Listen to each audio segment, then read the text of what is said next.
ever leave me, Chauncey. He loves me a lot, and I love him. When I'm with Chauncey, I can imagine anything.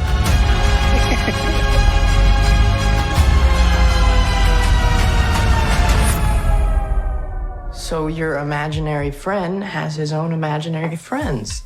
Can I hang out with him too? He's not imaginary. He's not your friend. Hi, how are you doing there, Jeff? Nice to meet you. I'm doing well, Howard. How are you? I'm not too bad. Congratulations on the movie. It's fantastic. Oh, thank you.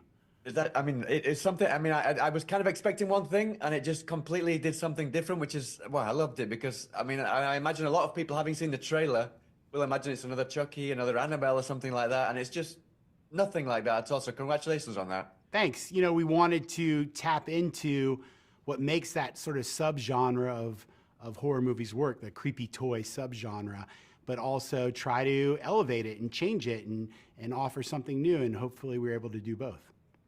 Definitely, definitely. So I want to speak a little bit about previously you did a horror movie called Cry Wolf, then you kind of did some action, then you went back to horror, kind of a bit more extreme horror, and then you it kind of simmered down a little. It wasn't so extreme. The Curse of Bridge Hollow, no? And then this one came next. Is there a kind of a trend going on there? It just felt like the next natural step for you. What happened there?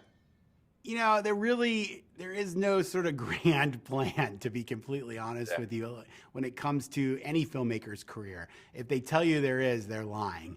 I mean, with the exception of maybe Quentin Tarantino, who's really kind of written his own path, all of the rest of us, and I mean all of us, including the big guns, we just sort of look for stories that excite us. And some filmmakers work in just one genre because those are the kind of stories that excite them.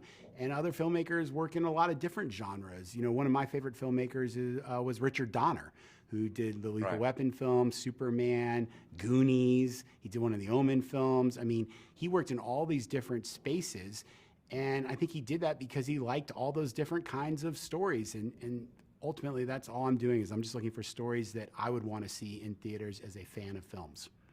Mm-hmm. Yeah, I mean, the reason that I ask is because the other writers, Greg Ebb and Jason Ormland, they previously had done some very extreme horror with Monster High, Playmobil, the movie, those kind of things. What was it about this script? I mean, was the script pretty much like it is now in the film, or did it change once you got on board? I mean, yes and no. I would say the heart of the movie remains unchanged. But look, of course, there were versions where we had an entire sequence where Chauncey went after the psychiatrist character. There was a version of the script where Chauncey talked a lot, like he almost was he had a Chucky sort of voice. Sure. And you know, the addition of the entity, sort of this evil presence in the background that's kind of the puppet master, was kind of a late add in the development process. But look, that's why I love filmmaking. It's collaborative art. You're bringing all these different creative people together who are contributing ideas, and ultimately you have a film that no single person could have made. Mm-hmm. I mean, you mentioned the psychiatrist. Is it just me, or was there an intention to raise mental health awareness for kids and kind of look out for kids when there are these signs, these telltale signs? Because it really felt like that. Absolutely. Especially kind of in the middle, yeah. Yeah, absolutely. Look, I think great horror movies deal with real world issues. And certainly that's what we're trying to do with our film. Like, we weren't just making some kind of teen body count throwaway slasher. Like, don't get me wrong, I do like those movies too. But with this film, we were trying to tap into some larger issues of mental health and trauma and how imagination can react to those things if you're not dealing with them properly. Mm-hmm. Obviously, the film it deals all about imagination, both adult and children's imagination, but especially with the children's imagination. Once you got the girls into the cast and on set, how much input did you ask from them in terms of kind of ideas of the kind of things that they might do that maybe wasn't in the script, for example? The way I work as a filmmaker is I want my actors to own their characters. I say to them, once they're cast, I say, the character is yours now, right? You are I said to DeWanda, you are the Jessica department head. I even said it to Piper. I said, you are Alice, you are the boss of Alice. Like all the choices we make now about Alice, you need to own, because for me as a filmmaker, they're no longer separate things. You know, Piper is Alice and Alice is Piper. It's very hard for me to separate the two in my mind. In fact, in interviews sometimes I interchange the names and it can get a little... yeah, that happens to me quite often as well. Yeah, it can get a little confusing. So everything that Alice does in the film, everything that Jessica does in the film is informed by the choices that those actors were making. That being said, I also don't change the script while we're filming. Like, I'm a believer in, you develop the script, you think about the script, you cast your actors, you rehearse, you talk about the dialogue ahead of time, you make sure it feels good when they say it, because there's a different thing. It's entirely different writing it versus having someone say it. I want to make sure they feel good about the words they're saying, and then I lock the script before we start shooting. I don't change it on the set, because there are so many other choices that need to be made on the set. Behavior, blocking, the interaction between the actor and the camera. There's just so much to do. I don't want to be thinking about the dialogue at that point. Mm-hmm. And one of the things that's obviously very important that you've got to do is to design the doll, no, Chauncey? Yeah. Chauncey. That must have been a huge decision. You must have had so many brainstorming sessions to come up with Chauncey, the actual look, and eventually it was kind of the simplest doll that you could imagine, but it just works so well. Yeah, well, first of all, I hired an incredible company called Spectral Motion. Mike Elizade is a principal over there. They do all the monsters for Guillermo del Toro's movies. They do a lot of James Gunn's movies.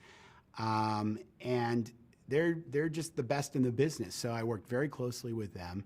And one of the challenges with Chauncey was we wanted to design a teddy bear that had something off about it that could be sort of a horror icon. That was the end goal, but it couldn't look like Annabelle. I mean, Annabelle looks terrifying. Like, what kid would want Annabelle, right? So we also had to find a way to make the bear kind of appealing to a child. And so we looked at some designs that were too scary. We looked at some designs that were, looked too much like Paddington, and we had to find something in the middle. And really the goal, really the answer was asymmetry. So if you look at Chauncey, his ears and his eyes are off. And it's that asymmetry that creates a feeling of unease that I think allows him to be both cute but also a little bit menacing. Talking of that feeling of unease, I think this film could not have worked as well as it did without the cinematography of James McMillan. It's absolutely fantastic. A lot of the kind of the swooping, panning camera scenes where there's nothing there, but you know there's something there. It kind of reminded me a bit of Lee Wannell's The Invisible Man, for example. A lot of similar kind of shots. It worked so well.